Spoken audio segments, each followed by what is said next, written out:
It's a 3.5-day competitive boot camp designed to prepare key leaders to drive the transformation effort. The scene is set in a $74 million organization that we call SLEGO Industries.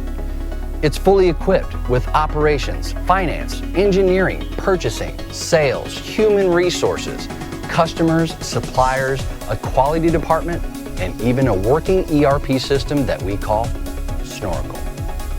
The effort begins giving the design teams the business case for transformation. This is the what and the why of the future of the company. Objectives are provided in quality, cost, delivery, and new model development. Then they begin the first step of the process, which is baseline. You can't begin to design the future unless you first know the facts of how things are today. One of the things I like to say is you just don't know what you don't know. This is an intense time of digging through a lot of detail in all departments of the organization.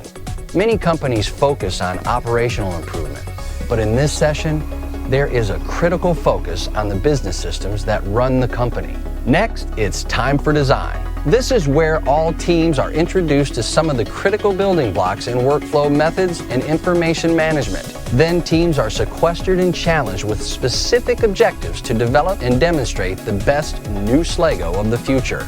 And finally, all of their hard work culminates into an exciting competition.